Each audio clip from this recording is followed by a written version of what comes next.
నమస్తే, నేను మీ Gopi. Welcome back to our channel. ఈరోజు మన వచ్చేసరికి నిర్మాత, సినీ నిర్మాత చిట్టిబాబు గారు ఉన్నారు. సార్ నమస్తే. సార్ సార్, విజయవాడలో మొన్న జగన్ పై రాయి ఘటన కేసులో ఆయన పక్కనే ఆ విజయవాడ క్యాండిడేట్ ఎవరైతే ఉన్నారో వెల్లంపల్లి శ్రీనివాస్ మీద అతను కూడా రాయి తగిలింది. ఒక కంటికి రాయి తగిలింది, ఆ రోజు ఈ కంటికి వేసుకున్నారు. ఈ రోజు మళ్ళీ ఇదే వేరే కంటికి ప్లాస్టర్ షిఫ్ట్ చేశారు. ఏంది నాటకమా, పూటకమా, లేకపోతే నిజంగానే జరిగిందా? రెండు కంటికి జరిగింది ఎట్లా అంటే ఫోటో మొదటి చూపించిన ఫోటో అర్థంలో లెఫ్ట్ రైట్ కనబడుతుంది. అర్థంలో ఆ రోజు అర్థంలో చూసినప్పుడు లెఫ్ట్ కనబడుతుంది, నేరుగా చూసినప్పుడు రైట్ కనబడుతుంది. అర్థంలో లెఫ్ట్ రైట్ అవుతుంది. ఆ ఫోటోలో అది తేడా. అంతేకాని రాయి పట్టం ఎందుకంటే దృశ్యం కనపడుతుంది. రాయి పట్టం దృశ్యం చూసాం, అందరూ వీడియో కనపడుతుంది. మీడియాలో వచ్చిన దృశ్యాలు తప్పంటారా? మీడియాలో వచ్చే దృశ్యం ఎందుకంటే left right vision left right mirror దృశ్యంలో చూపించింది కరెక్ట్ ఇక్కడ పడింది. అది ఇప్పుడు అర్థంలో వచ్చిన అంటే మీడియాలో చెప్పడం కాకుండా విజయవాడ క్యాండిడేట్ బొండా ఉమా కూడా చెప్తున్నాడు, నిన్న ఈ కంటికి ఉంది, ఈ రోజు ఈ కంటికి వచ్చామని.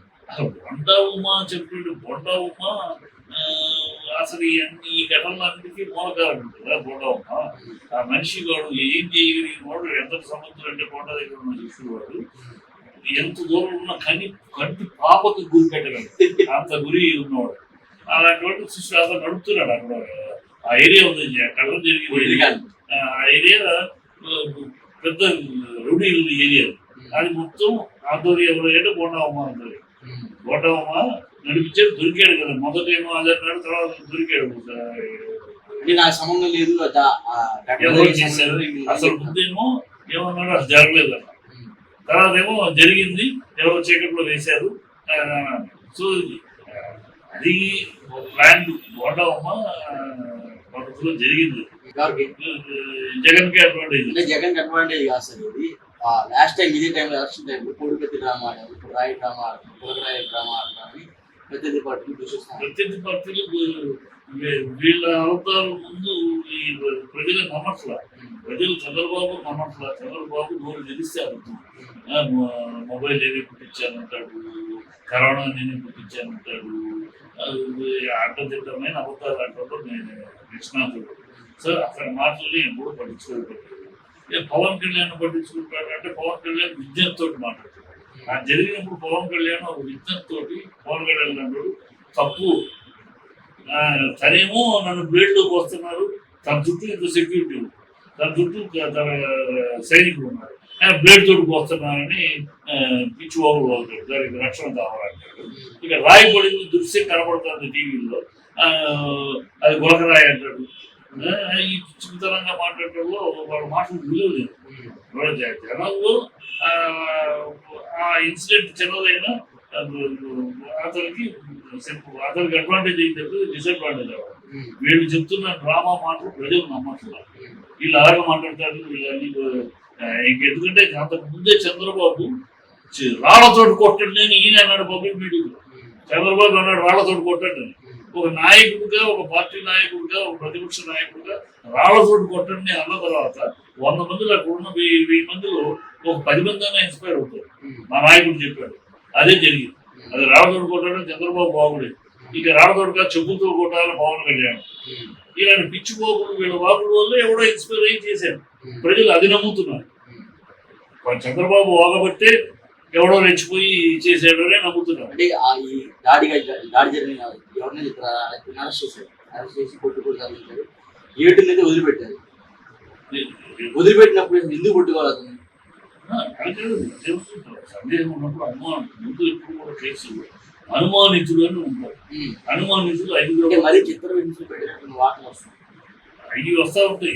చిత్ర హింసలు పెట్టి పోలీసు ట్రీట్మెంట్ ఉంటుంది. పోలీసు ట్రీట్మెంట్ ఇలా పబ్లిక్ లో రాళ్ళేసి హత్యా ప్రయత్నం కింద ఇది న్యాయపరంగా నిజాలు రాబట్టడానికి వాళ్ళ ట్రీట్మెంట్ ఉంటుంది. నిజాలు రాబట్టడానికి ఏ దొంగ దొంగడం చేశాను ఒప్పుకోడు, ఏ మర్డర్లో నేను మర్డర్ చేశాను ఒప్పుకోడు. వాడికి ఇవ్వాల్సిన ట్రీట్మెంట్ ఇస్తే నిజం ఒప్పుకుంటాడు. సో పోలీసు ప్రతి ఏదో మాట్లాడి తప్పు చేయటం తర్వాత బలవంతంగా ఒప్పించారంట. ఇప్పుడు వాడు అంటున్నా ఎలా చంపాడు, రాజశేఖర్ వివేకానంద రెడ్డి గారిని ఎలా చంపాను అని వాడు మొత్తం చెప్పి ఇలా చంపాను, గొడవ తీసుకెళ్ళి కొట్టారు, కింద పడినాక ఇన్ని చెప్పాడు. చెప్పి వాళ్ళ బెయిల్ మీద తిరుగుతున్నారు. నన్ను బలవంతంగా చెప్పారు అంటున్నారు. ఈ మామూలు ఈ దగాదులు దళితులు చెప్పడం, అక్కడ నుంచి బెయిల్ తెచ్చుకున్నాక ఇలా అబద్ధం చెప్పడం, ఎవరు చెప్పడం నేను మామూలు. వాడు రాయి పడింది, ప్రజలు చూశారు, పక్కగా పడింది.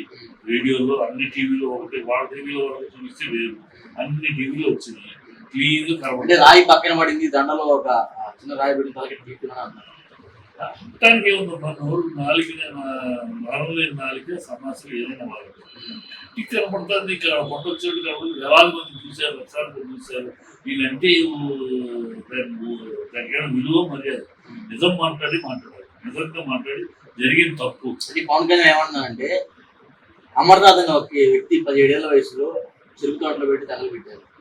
సుగాలి ప్రీతి రేపు జరిగింది, ఆ అమ్మాయి కూడా ఎటువంటి న్యాయం జరగలేదు. జగన్ మీద ఒక చిన్న గులకరాయ పడితే ఆంధ్రప్రదేశ్ మొత్తం ఇట్లా వాగుతున్నారు.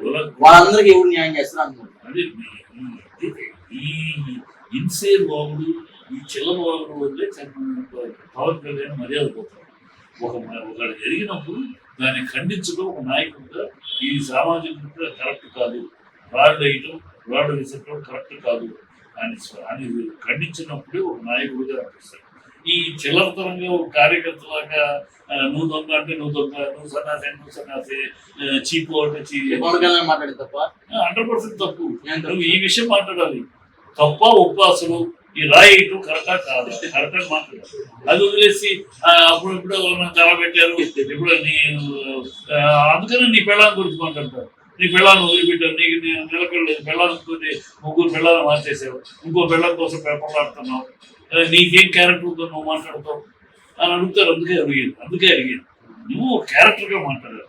ఒక తప్పు జరిగింది, అది ఎవరైనా సరే, నువ్వు నీ చిన్న బ్లేడ్ గీసుకోలేదు, కానీ గీసుకుంది అని నువ్వు చూపితే ఎక్కడో చూపించలేదు ఎవరికి.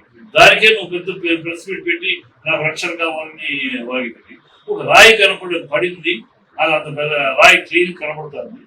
ప్లాట్ఫామ్ వేసే రాయి, గులకరాయి కాదు, ప్లాట్ఫామ్ కడతారే, ప్లాట్ఫామ్ కి ఉండదు, దాంట్లో పీస్ అంటే ప్లాట్ఫామ్ పగిలిపోతే పైకి పీస్, ఆ పీస్ తీసుకోవాలి.